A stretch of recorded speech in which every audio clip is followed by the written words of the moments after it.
À travers chants d'Hector Berlioz. Quelques mots sur les trios et les sonates de Beethoven.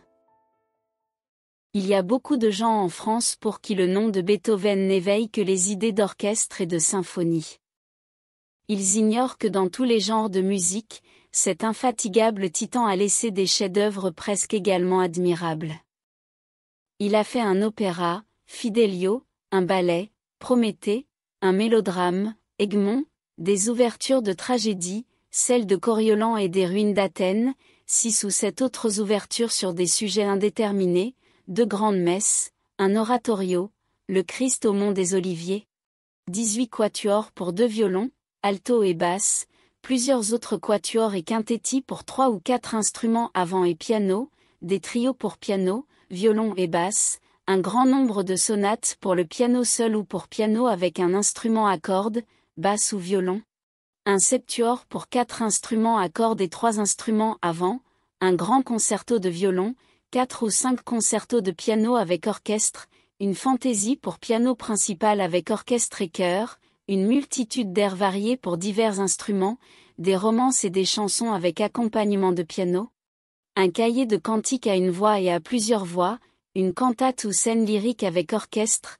des chœurs avec orchestre sur différentes poésies allemandes, 2 volumes d'études sur l'harmonie et le contrepoint, et enfin, les 9 fameuses symphonies.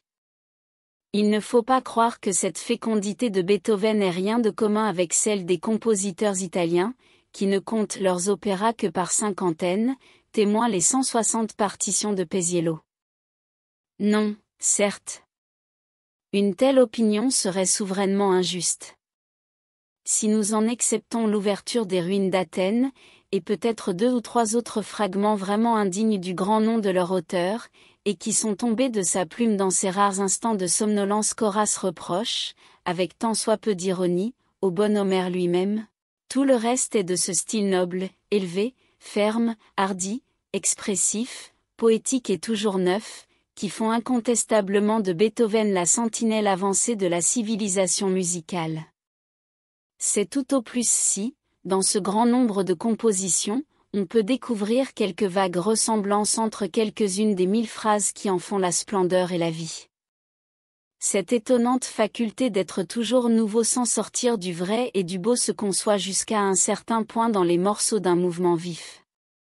La pensée alors, aidée par les puissances du rythme, peut, dans ses bons capricieux, sortir plus aisément des routes battues, mais où l'on cesse de la comprendre, c'est dans les adagios, c'est dans ces méditations extra-humaines où le génie panthéiste de Beethoven aime tant à se plonger.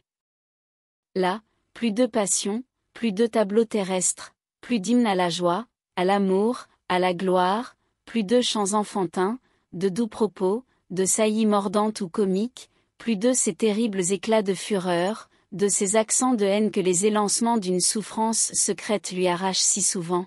Il n'a même plus de mépris dans le cœur, il n'est plus de notre espèce, il l'a oublié, il est sorti de notre atmosphère. Calme et solitaire, il nage dans l'éther, comme ces aigles des Andes planant à des hauteurs au-dessous desquelles les autres créatures ne trouvent déjà plus que l'asphyxie et la mort, ses regards plongent dans l'espace, il vole à tous les soleils, chantant la nature infinie. Croirait-on que le génie de cet homme ait pu prendre un pareil essor, pour ainsi dire, quand il l'a voulu? C'est ce dont on peut se convaincre cependant, par les preuves nombreuses qu'il nous en a laissées, moins encore dans ses symphonies que dans ses compositions de piano. Là, et seulement là, n'ayant plus en vue un auditoire nombreux, le public, la foule, il semble avoir écrit pour lui-même, avec ce majestueux abandon que la foule ne comprend pas, et que la nécessité d'arriver promptement à ce que nous appelons l'effet, doit altérer inévitablement. Là aussi la tâche de l'exécutant devient écrasante, sinon par les difficultés de mécanisme, au moins par le profond sentiment, par la grande intelligence que de telles œuvres exigent de lui, il faut de toute nécessité que le virtuose s'efface devant le compositeur comme fait l'orchestre dans les symphonies. Il doit y avoir absorption complète de l'un par l'autre, mais c'est précisément en s'identifiant de la sorte avec la pensée qu'il nous transmet que l'interprète grandit de toute la hauteur de son modèle. Il y a une œuvre de Beethoven connue sous le nom de sonate en ut dièse mineur, dont l'adagio est une de ces poésies que le langage humain ne sait comment désigner. Ses moyens d'action sont fort simples.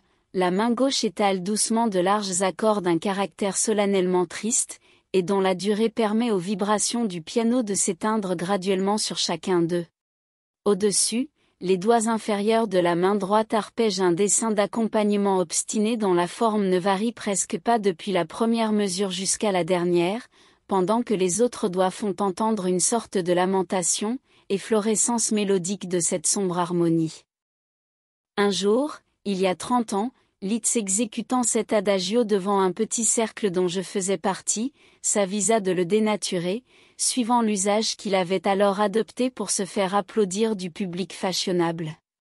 Au lieu de ces longues tenues des basses, au lieu de cette sévère uniformité de rythme et de mouvement dont je viens de parler, il plaça des trilles, des trémolos, il pressa et ralentit la mesure, troublant ainsi par des accents passionnés le calme de cette tristesse, et faisant gronder le tonnerre dans ce ciel sans nuages qu'assombrit seulement le départ du soleil. Je souffris cruellement, je l'avoue, plus encore qu'il ne m'est jamais arrivé de souffrir en entendant nos malheureuses cantatrices broder le grand air du Freischütz, car à cette torture se joignait le chagrin de voir un tel artiste donner dans le travers où ne tombent d'ordinaire que des médiocrités. Mais qu'y faire ? Liszt était alors comme ces enfants qui, sans se plaindre, se relèvent eux-mêmes d'une chute qu'on feint de ne pas apercevoir, et qui crient si on leur tend la main. Il s'est fièrement relevé, aussi, quelques années après, n'était-ce plus lui qui poursuivait le succès, mais bien le succès qui perdait haleine à le suivre, les rôles étaient changés. Revenons à notre sonate. Dernièrement un de ces hommes de cœur et d'esprit, que les artistes sont si heureux de rencontrer, avait réuni quelques amis, j'étais du nombre. Liszt arriva dans la soirée, et trouvant la discussion engagée sur la valeur d'un morceau de Weber, auquel le public, soit à cause de la médiocrité de l'exécution, soit pour toute autre raison, avait, dans un concert récent, fait un assez triste accueil, se mit au piano pour répondre à sa manière aux antagonistes de Weber. L'argument parut sans réplique, et on fut obligé d'avouer qu'une œuvre de génie avait été méconnue. Comme il venait de finir, la lampe qui éclairait l'appartement parut près de s'éteindre, l'un de nous allait la ranimer.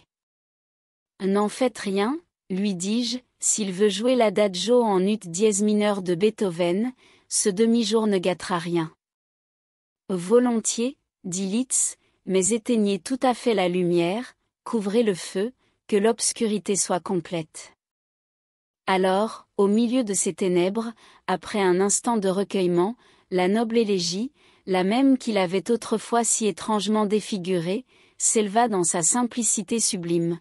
Pas une note, pas un accent ne furent ajoutés aux accents et aux notes de l'auteur.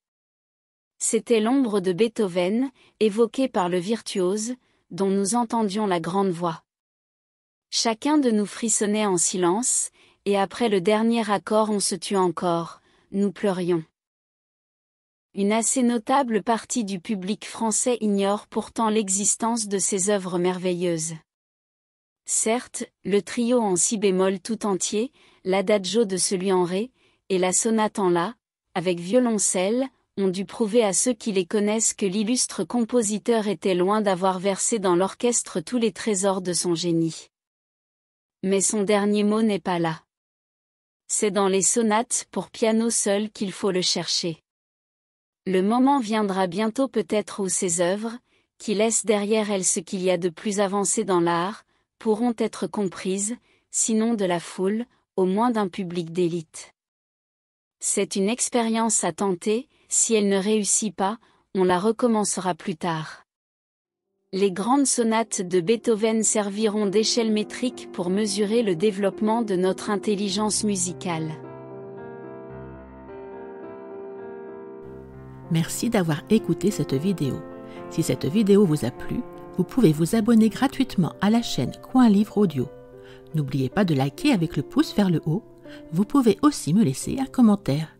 À bientôt.